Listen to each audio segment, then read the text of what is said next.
very exciting topic this week. My guest is an expert in the data analytics space. I have Sajid Pathan with me, and he's a friend of mine. We've been in contact for I think at least a year, or even probably more than a year or so. But firstly, Sajid, thank you so much for your time and welcome to this week's series. My pleasure, Dean. Awesome. Sounds good. So now for those of you watching, folks, so Sajid is the expert in the data analytics space. So make sure that you connect with him and follow him. And before we get started, I just wanted to give everyone a heads up and a bit more about Sajid's background. So Sajid is an IT professional turned entrepreneur, and Sajid has over 30 years of combined experience in enterprise IT operations management, business intelligence, data analytics, IT governance, project management, business information systems, and business development. Sajid is the co-founder and business leader at BACG Canada. It's a boutique analytics consulting firm whose value proposition for their clients is making your data work for you. They will soon be launching their people analytics and organizational effectiveness practice to assist small and medium-sized enterprises, address challenges related to business continuity and remote workforce, collaboration, productivity, and engagement during these unprecedented times. Now, in addition to his role at BACG, folks, Sajid offers advisory services to organizations looking to become data-driven and monetize their data. He mentors and coaches experienced professionals, newcomers to Canada, and fresh new graduates looking to make that transition in their careers into the world of analytics. Sajid is also the founder of the Canadian Analytics Collaborative, a go-to meetup group for all levels of business and analytics leaders and professionals. And just as a side note, folks, that's an amazing group, and we will be discussing more about this group later on in today's segment. But I've been invited. I've had the pleasure of being invited as a speaker and attendee on for a couple of these meetups. Very unique experience, great people, great networking opportunity, great learning opportunity. Sajid always has it really well organized with some great speakers usually at these events. So make sure you look into that.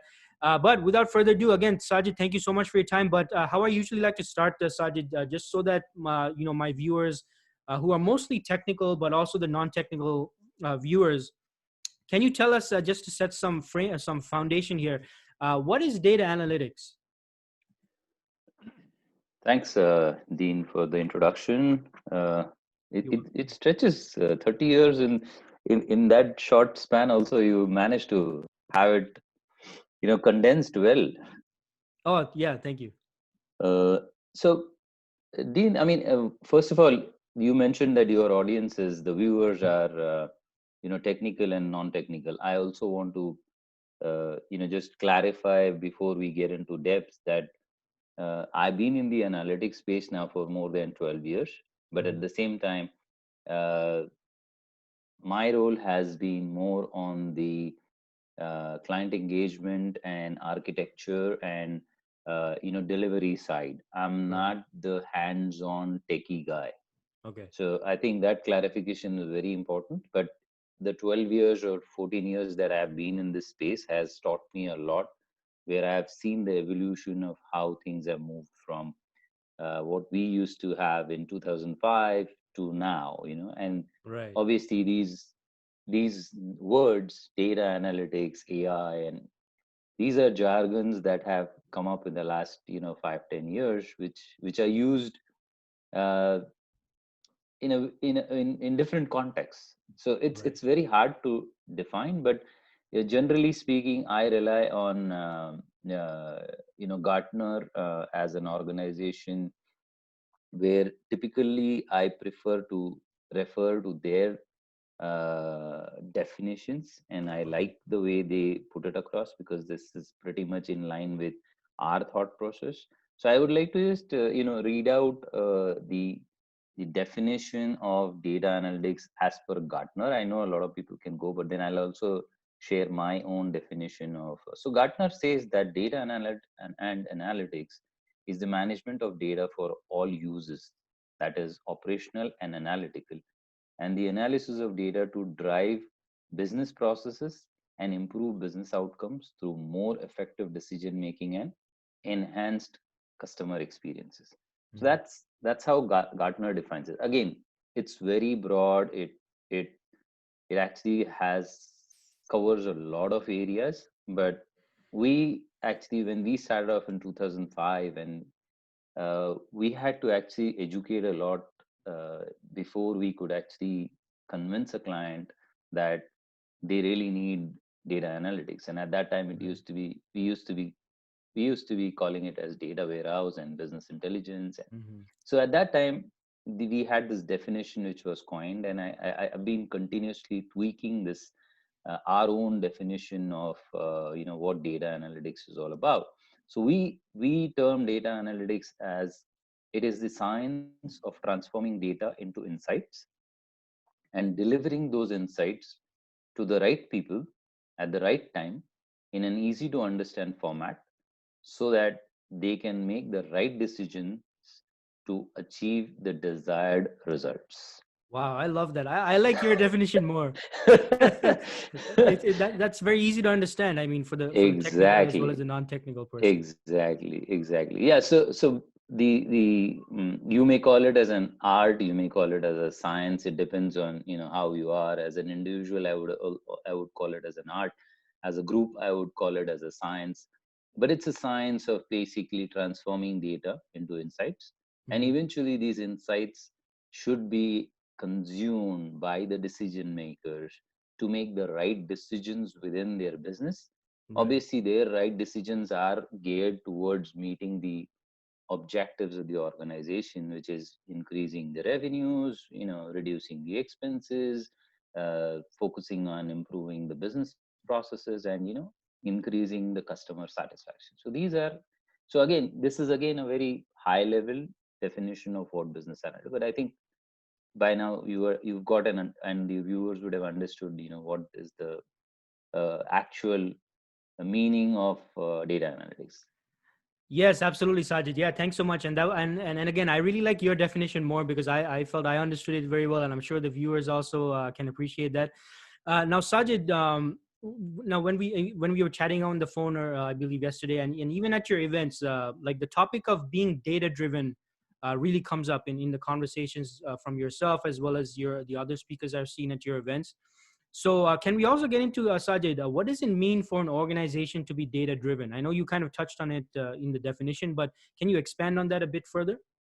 Okay, that is a good one, and you are right. I've been a strong. I mean, I advocate organizations and specifically small medium organizations to start becoming data driven. One of the reasons is that first of all, we are now in an age where we have tons of data. Hmm. There's no nobody who can claim that I don't have data. There is data all over the place. Yeah. There are data in systems within the organizations. There are data which exists on social media platforms. There is data that exists in email, in Excel, whatever you are, are using as a technology. And very few organizations would be there today who really do not rely on technology. So any kind of technology that you're using, there is data. Now, Hmm. the idea of being data driven is there every organization is in some way or the other consuming this data, Right. but lots of organizations and lots of decision makers still are not able to, or rather do not make those data driven decisions. That means, see, try and understand what the data is telling you Hmm. and make your decision based on that. A lot of people that I met, uh, and especially in the the small medium, I keep going back to small and medium because this is where the actual challenge is. The larger organizations over a period of time have really understood how to capitalize and how to become, and they've become data driven. And you look at the Hmm. banks, they're data driven. But when I go back to small medium businesses, these owners, and I am a small medium business myself, sometimes or most of the time I am making gut based decisions. Uh-huh. I bring all my experience into play and say, no, I know how this business has been going for the past few years or so many years. So maybe the data is wrong. I should just focus on, my gut feeling tells me this is the right way of doing.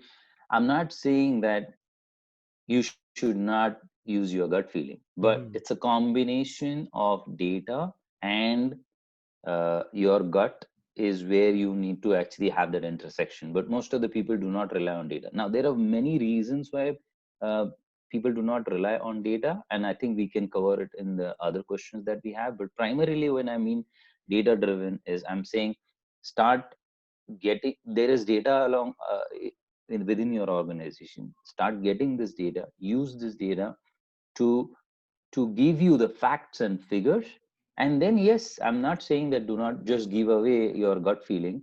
Mm-hmm. It's a combination. Bring that combination of gut feeling and data to start making your decisions. Now, just quick one small example I'll give you, and this is from my experience from a small business that I was working with. This Right. small business was recording. It was in the retail space. They were recording the data through the point of sale system that they have, but Mm-hmm. at the same time they were doing promotions on um, social media channels. Okay. But unfortunately, there was this data that is coming, that was the promotions that were happening on the social media channels. They were not capturing the data, so they could never understand the impact of the promotions that they were doing on social media on the actual sales that was happening. And one of the things which I went back to them and say, do you even look at it? He says, we try to, but we really don't see anything on our system. I said, you can't see that on your system.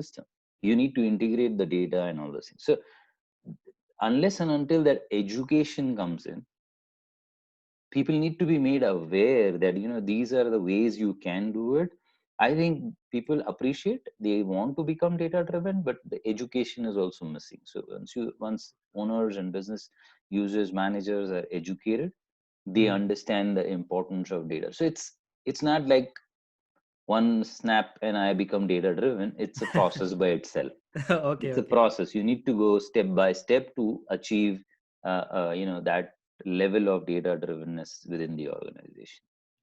Okay, understood. So, and so from what you're saying, Sajid, I mean, it's if you have that, for small to medium-sized businesses, you following your gut and your instinct, that's a good thing. But when you have data to support it, it's even more, it's much more effective. Absolutely, Okay, okay, absolutely, absolutely. okay, understood. Now, going from there, Sajid, and again, I know you've kind of touched on it, but why is it important for organizations to be data-driven, especially in relation to right now during COVID-19?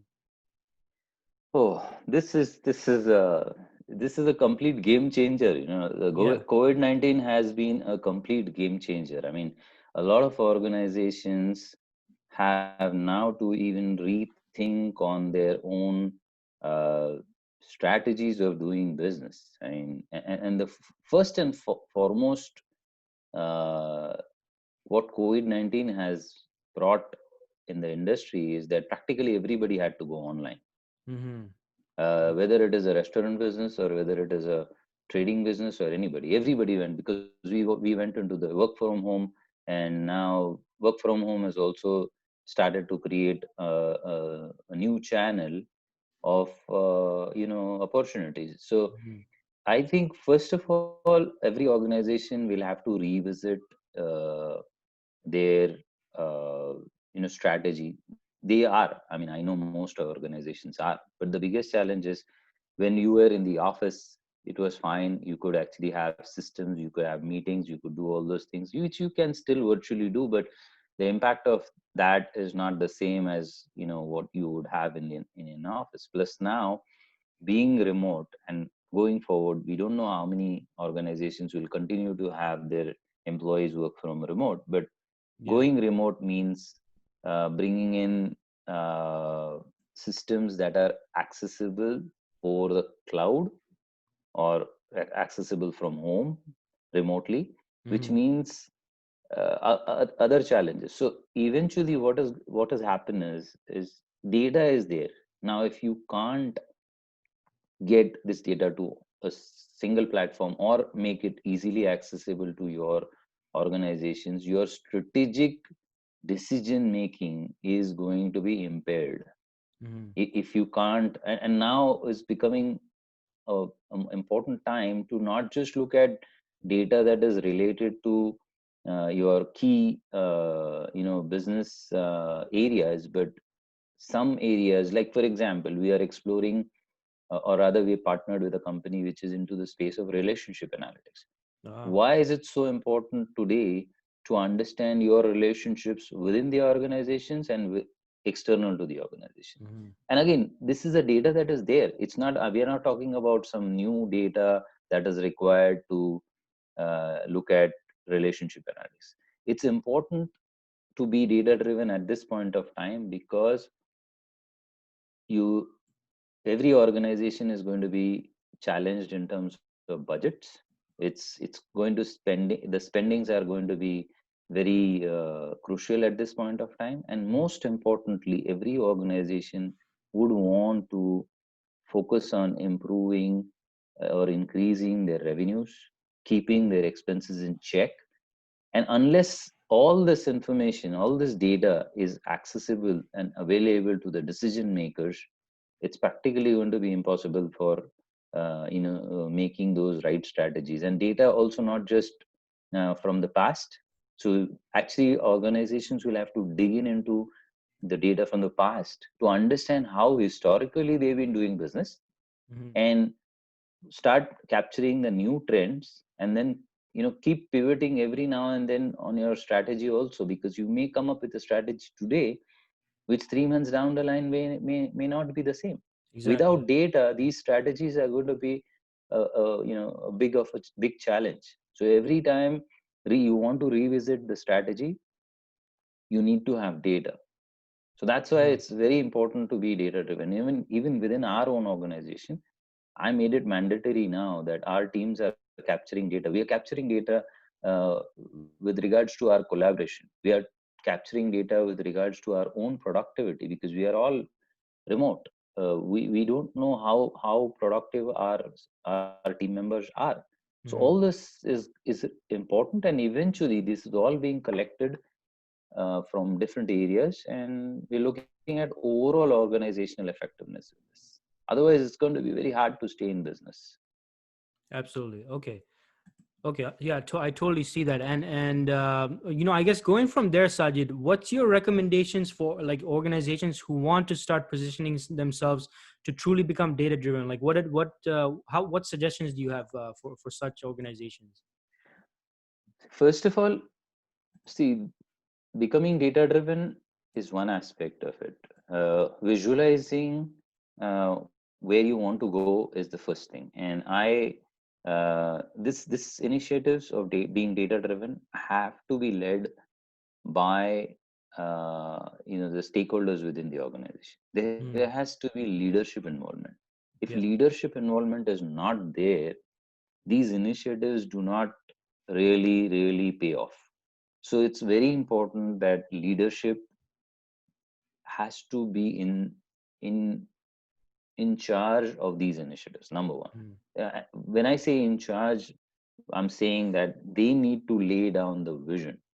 yeah. They need to lay down the vision where they say this is what we need to achieve, because eventually uh, all the organization, when it starts giving back those insights are meant for the stakeholders within the organization, because these stakeholders are the ones who are going to make the decision.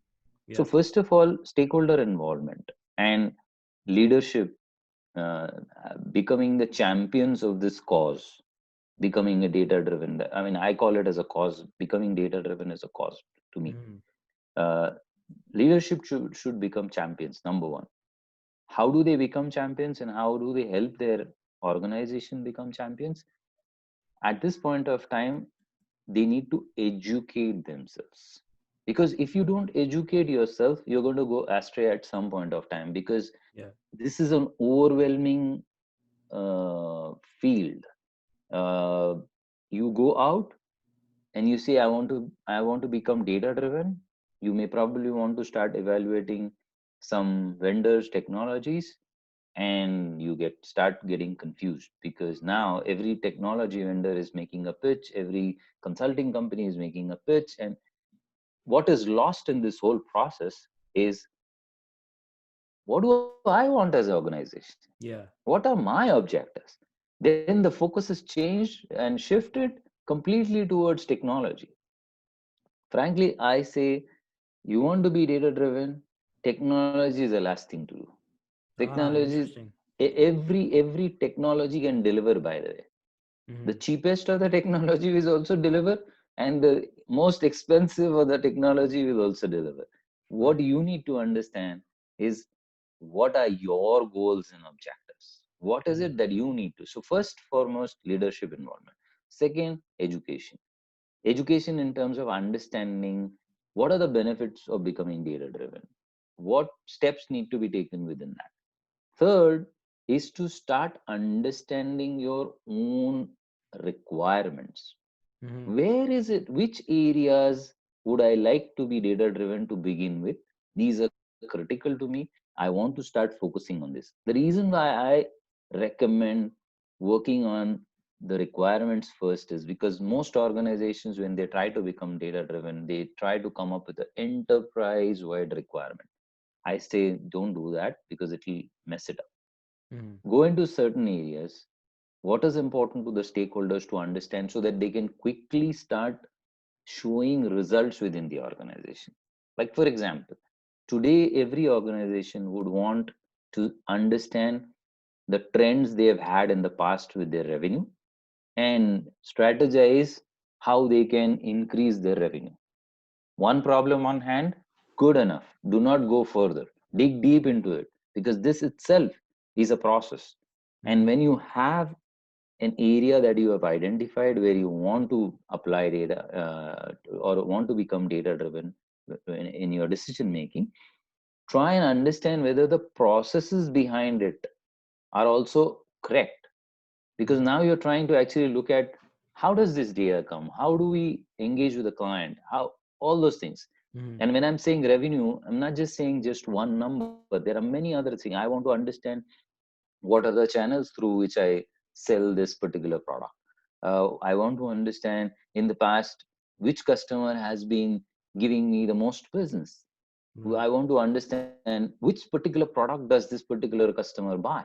So it's not just one simple thing. When I said that I want to understand my sales revenue, there are Mm-hmm. so many factors. Understand and list down these factors, because now you are actually going deeper to understand the processes. The reason why you also want to understand your process is as you move forward, as you start, you know, so gaining data, you will start understanding that there are some areas in your processes that are weak. Now that you, while at the stage of requirements, you had mapped your processes, you understood your processes, you can actually go back and tweak your processes. So analytics just does not help in making decisions on one side, which is the revenue, but it can also help making decisions on improving business processes. And that's something every organization should constantly. Business process is not something that is fixed. It has to be constantly reviewed and it has to be constantly tweaked to Mm-hmm. cater to your strategies, because you have an aggressive strategy but your business process is not aggressive enough. Yeah. So that mismatch. So that's why data tells you a lot. But going back to the point, so first point, leadership. Second point, education. Third point, understanding the requirements, right? Yeah. Fourth is do not go with, like, you want a vendor to help you, fine, but if you have capabilities inside, you have technologies within, try to use those technologies. And at Mm-hmm. one point of time, I had a customer who actually asked me, uh, what you are suggesting, I think our organization can actually manage to do this with Excel. I said, absolutely right. I said, you are absolutely right. And I want Yeah. you to do that. He said, this is great. I never thought that we can do this. And then he said, don't you think that you are losing business? I said, no, I'm not losing business. You will come back to me. But what I encourage to you is go ahead and do what you want to do with the small business area. Mm-hmm. What is important is you will see the results, and I'm ready to help you use Excel to get all those results. when you see those results, you will realize the importance of using technology. Yeah. And now you understood the whole process. You know the challenges that Excel gives. It's not that you cannot get the data, you can get the data, but Excel is giving challenges because it takes time to get the data. You can't rely on 100% on Excel data. That is giving you more experience in understanding how to become data driven. But at least you've started to understand, oh, from this data, I'm actually getting, without any investment, I'm getting ROI from data. See, I'm Okay. monetizing my data. It's like, getting somebody to uh, have a craving. You are basically getting that person to say, oh, now I understand what this is. I want Okay. more. I want more. And that's when oh, come on. Now Excel does not have the capability to do that. Now is the time where you should be looking at technology. Let's go to Sajid. He'll now Okay. Okay. suggest which is the best way of doing.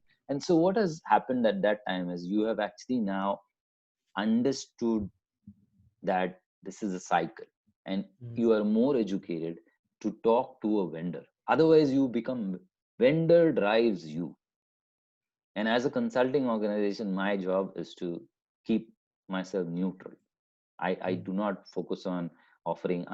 My objective is clear. When I say making your data work for you, if you want me to do it with Excel, I'll do it with Excel. If you come to tell me that I don't have the budgets, I'll do it with Excel, because I know once you've reached a point where you started to see the value, I call it as monetize. You're monetizing your data. You will say, I'm ready now to invest in technology. I'm Right. ready to spare some budget out of my budget towards this becoming data driven initiative. Okay. Okay. Get it? Amazing. Amazing. Yeah, no, and fantastic response to that. And I'm sure the viewers are getting so much great information. So really appreciate this, Sajid. Now, Sajid, moving along. Now, what is the typical roadmap to follow to get good at analytics? And also, what are some of the typical roadblocks faced in that that goal? And how do you suggest those obstacles can be overcome as well? So again, one solution does not fit all. That's the Yeah. problem. I mean, so roadmap is something which is needs to be.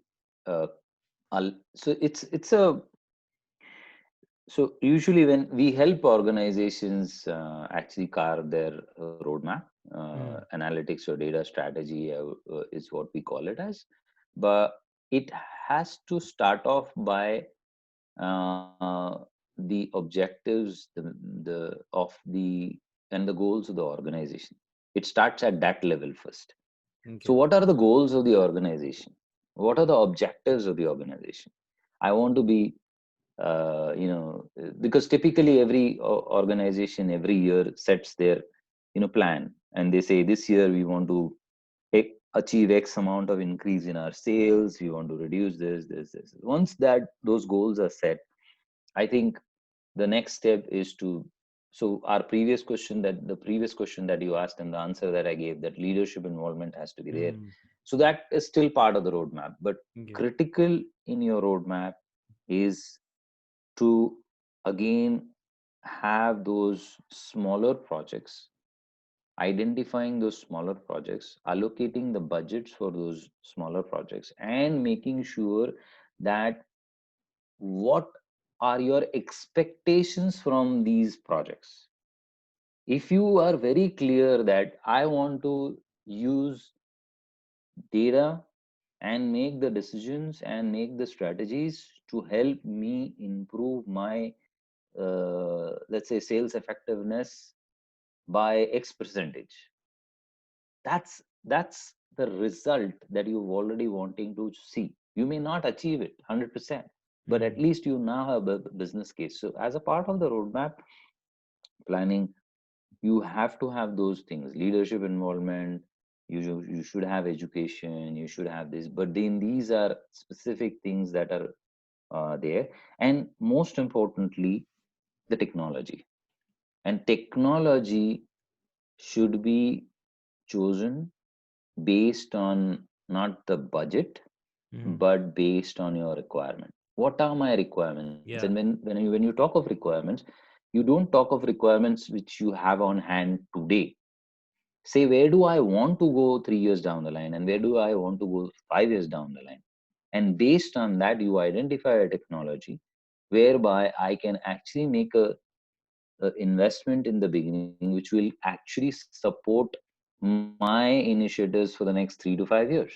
Because Mhm. otherwise, what happens is people invest in technology today, and then 1 year down the line, they realize, oh, this was a mistake. We should have actually looked at some other technology. Now let's look at an upgrade, or we need to do that. So, Yeah. as a part of your roadmap uh, uh, for becoming a good, data-driven company, you need to also ensure that the right technology has been brought in. Mhm. And finally, resources are key to the organization. So, resources, both the consumers of information and the ones who are going to actually help, the technical resources who are going to run the technology and all those things, all of them have to, the organization has to try and have a plan within their roadmap to make these people, all their team members, to be data literate. Uh-huh. Because if you don't want, if you want results, everybody in the organization, including the technical people, I'm a very strong advocate of technical people, the data scientists, the data analysts, also becoming data literate. Most of them are, they reach one point and they'll say, oh, from here onward it's the business guys who handle it. No, but Mhm. as a part of the roadmap, they should include data literacy as one of their key items. And also understand one thing, that although you may have a roadmap, we actually call any analytics initiative not as a project, but it is a program. A program is something which never has an end date. A project is something which has a start date and an end date. But usually programs are pretty much open ended. So analytics initiative within a organization is like a program which Mhm. has several smaller projects, and every project that you do, from that you have a lesson learned, and based on those lessons learned, you continue to apply those lessons learned, and build your own best practices. Yes, organizations outside are providing all the best practices, but I still, I'm again a strong advocate of every solution does not fit all. Every organization has to come up with their own ways of finding out what fits best to them. So the roadmap is again something that needs to be brought onto the table by the leadership. Okay, fantastic. And I especially like what you mentioned, Sajid, about educating everyone, like in terms of the data literacy, because I'm sure this also means, when people are more informed about, the impact of data analytics and having these practices in place, it's probably much easier to get buy-in from the various stakeholders as well if they're more educated about, what it is, what it does, how it can benefit them and the organization as well. So, Absolutely.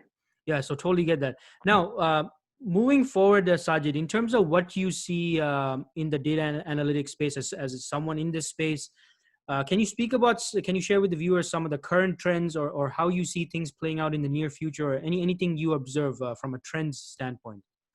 uh, See, there are, I mean, the trends predicted for 2020 to 2022 are actually going to go for a toss now, with the Okay. current situation. Yeah, But yeah. the predictions were very strong in terms of, and they were terminologies that were very, I would say, complicated. I mean, I just have a screen right front of me from Gartner, and I had read this report.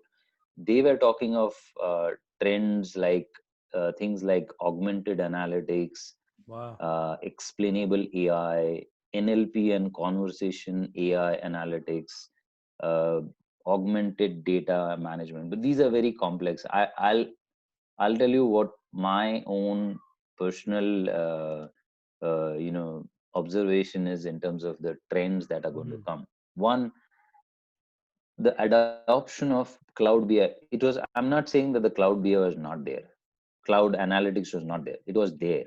But now the adoption of cloud analytics is becoming going to become more prominent, and there is a shift that is going to come.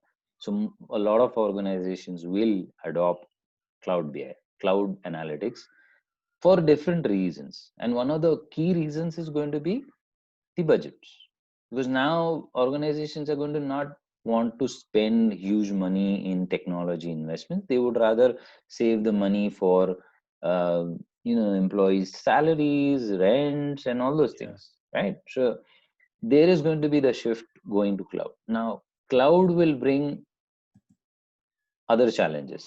One is infrastructure. So the infrastructure that is going to require specifically now for these analytic systems, Mm-hmm. right? I mean, that's one. The other thing is the biggest concern that every organization going on cloud is going to be the security of the data, Mm. right? Now, these are trends, but again, these are trends that are that were there from an infrastructure perspective, but now these are coming down to the area of data governance. So three things that I'm going to see: organizations who had invested heavily in analytic systems before are going to revisit their strategies, and there are going to be strategies that are going to be more agile strategies now. Mm. That's going to be the new norm. I mean, people are not going to have long term strategies. It's going to be agile. That's Okay. one. So two, data governance is going to become very critical, because now in this whole spread out world where I'm sitting somewhere, somebody else is sitting somewhere, who gets to access which data, how is this data managed within the organization? This all comes under a very big umbrella, which is the data governance. Mm. And obviously the security part of it also comes under this particular area, which is the data governance.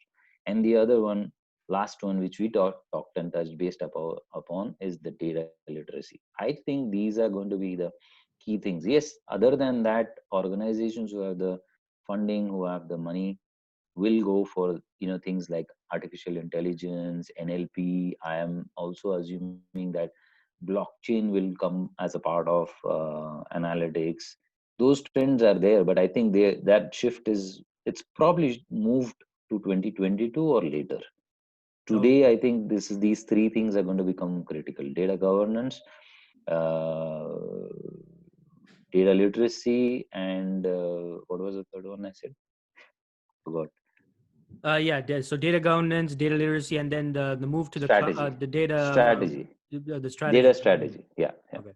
So these are the key trends that I'm seeing, and I'm foreseeing in this next 1 to 2 years. Okay, fantastic, and thanks for sharing that, Sajid. So, Sajid, for our viewers who are obviously who have an interest in the data analytics space from a career standpoint, what advice do you have for those viewers? So there are two sets of, I'm sure there are two sets of people out there. One who are experienced, who are already working in that space of analytics. For them, my recommendation, my advice is to look at these newer areas of how security or data governance in terms of their current initiatives. That is one. The most important thing, those experienced people should actually add value to the organization today, is by becoming more data literate. Okay. So if they start understanding the businesses within, they'll actually add a lot of value, and they'll shorten the cycle for organizations to become more data driven. I mean, they must be definitely helping the organizations become data driven, but I think they can add a lot of value to expedite this process of becoming data driven, and also help contribute towards the strategy of the organization.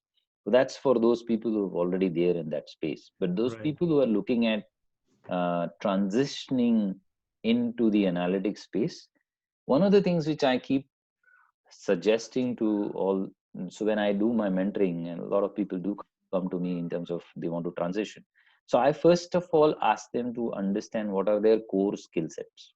Mm. I know that a lot of people think that I did a course on Tableau, and I did a course on Coursera on certain thing, and now I'm becoming eligible for a data analyst or a data scientist role.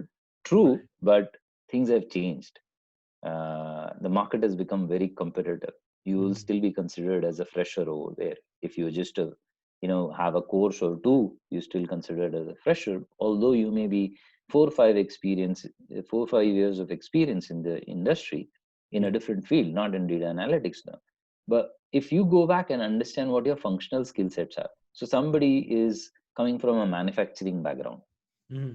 you have 5 years of working in the manufacturing company, you understand the manufacturing processes perfectly fine.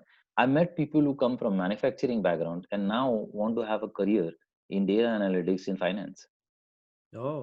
Oh, that's wrong. I appreciate that you took the initiative of learning Tableau and others, but go back and apply those skills of data analytics. Tools are purely tools.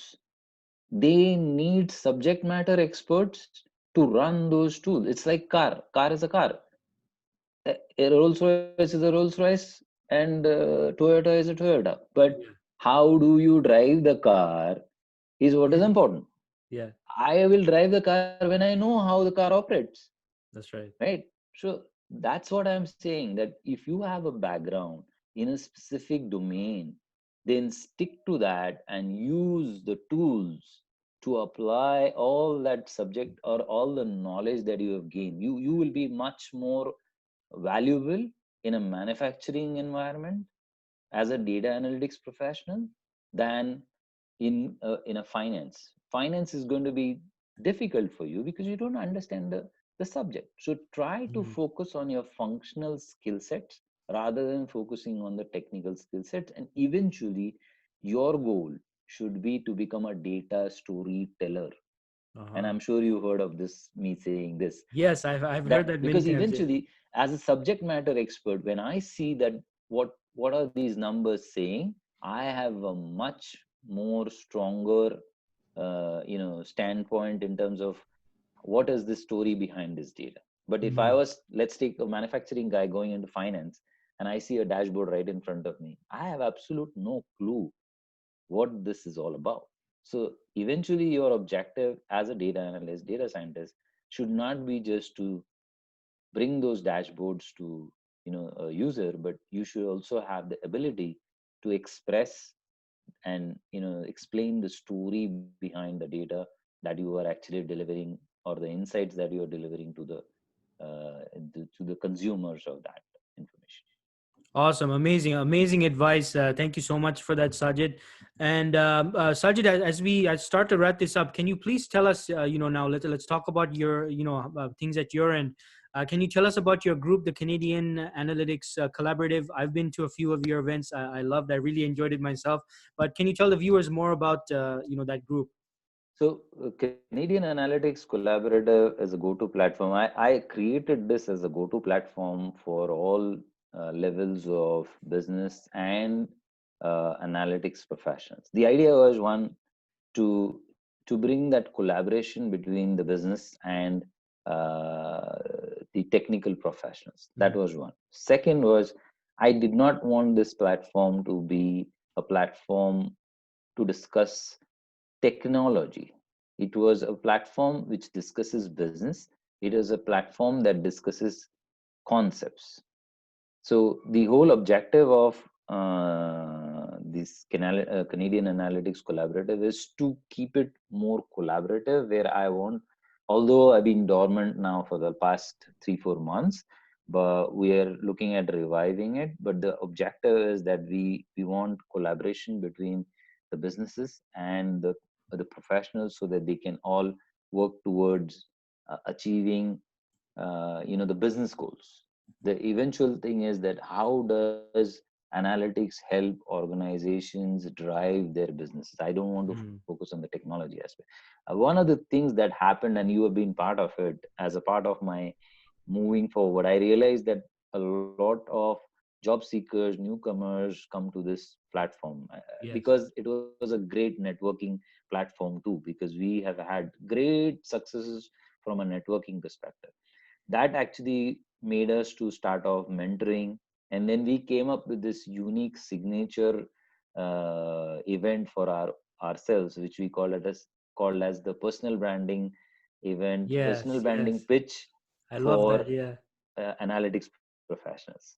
And this is a platform that we give to analytics professionals to actually pitch themselves right in front of our mentors, and one of them is you Yes. and Mark Pico, and these experience, you guys are all experienced in this field. So getting input from these mentors and also having this opportunity to go right in front of the audience and make a pitch, is something which is amazing, and I've had excellent feedback. And in fact, I'm just about to start planning for my next personal brand pitch, probably in the third week of this month. We will have we'll soon be announcing that. But yeah, it's a go-to platform for all analytics and business professionals. Awesome, amazing. And folks, for those of you watching, I highly recommend you get involved in this group if you have an interest in the analytics space and the personal branding pitch. So I was actually one of the, I guess, the mentors or the judges, as Sajid said, and it's almost like a Shark Tank style, or Dragon's Den, if you've seen it like that. And it's so great because it allows the opportunity for people in the space to do their pitch and get feedback from myself being a recruiter. Then there was other individuals more so involved in the actual analytics space. So it's a great experience. Sajid, where can people find more information? Like, can they reach out to you directly, or how can they find out more information So about this? Canadian Analytics Collaborative is a meetup group, so it is there on Meetup. Okay. And Canadian Analytics Collaborative also has a LinkedIn page, so Okay. they can sign up. Your viewers who are not part of the meetup, they can join the meetup, or they can even reach out to me directly through LinkedIn. It's perfectly fine. Okay, fantastic. And so what I'll do, folks, I will actually, so when this segment is posted, I will actually post those links in the description or in the comments, depending on where you're watching this, whether on YouTube, LinkedIn, or even on Instagram as well. So I'll get those links from Sajid, folks. So make sure you check out. It should be in the description or the comments, depending on where you're watching this. Now, aside from that, Sajid, so can you tell more about how you can assist organizations with your data analytics consulting services? At your end. So, thanks for that opportunity, Dean. My pleasure. Actually, as a part of our new initiative that we are coming up, which is uh, pivoting a little because of the current situation, which is the Mhm. people analytics and organizational effectiveness practice that we have started. It is headed by Shruti Sahaj Paul. She is a subject matter expert with 10 plus years of experience in people and organizational effectiveness and employee engagement. What Mhm. we are doing is, for organizations which are finding challenges in terms of making this shift to work from home and going online, and having challenges of collaboration and productivity and all those, we are actually offering a ready, or I wouldn't say readiness assessment, but I would say initial diagnosis assessment for some qualified. So we basically are going to spend around 10 to 12 hours of our time with the stakeholders within these organizations to understand their current challenges, and we can make recommendations, and probably also, if required, we can help them in terms of collaboration or in terms of understanding the productivity. Eventually the objective is to make them data driven. So Mhm. we are offering, for first five of our clients who come through this platform through you, we are initially ready to invest in them by not charging them anything for those 10 to 12 hours of activity or the assessment that we will do, and we'll actually provide a full-fledged recommended recommendation through a report that we will do for them. Awesome, amazing. Yeah, thank you so much for making that offer, Sajid. So, folks, make sure you take advantage of that if you're listening in and watching this. And definitely make sure you reach out to Sajid. So, Sajid, again, thank you so much for making that offer to the viewers. Without apart from that, Sajid, where's the best place for people to follow you or connect with you? Is it primarily LinkedIn? Are you active anywhere else or any other platforms? No, the only place I'm actually active, not so active, but I'm easily Yeah. accessible, Okay. is LinkedIn. Okay. Excellent. And is it okay for viewers to connect with you or Absolutely, approach you? Okay. Excellent. absolutely. They Yeah. can So message me if somebody has anything, anywhere I can, in any area of that I can give any kind of advice. I'm more than happy. Amazing. Thank you so much, Sajid. So, folks, make sure you connect with Sajid. Again, very, very much so an extremely active person in the data analytics space. So, make sure you connect with him. Any questions you have, you want to have a discussion about, how he can help your organization, or if you just have some general, you want to find out more information about joining his group, make sure you reach out to Sajid. So thank you, Sajid, so much for your time. I really appreciate it. I learned so much, and the viewers, I'm sure, got so much information out of this. And I look forward to having you again in the future, and further collaborations as well. Absolutely. I mean, it was my pleasure, in fact, to be on your platform, and I would love to have feedback from your viewers in Absolutely. terms of how they've benefited, and if there is anything that I can be of assistance to you and your viewers, most welcome. Reach out to me. Awesome. Thank you so much, Sajid. And Okay. and thank you everyone for watching. And put in the comments any questions or comments or feedback you have for Sajid, and make sure you hit like as well. Thank you so much, Sajid, and have a great day. Thanks. You too. Have a great day.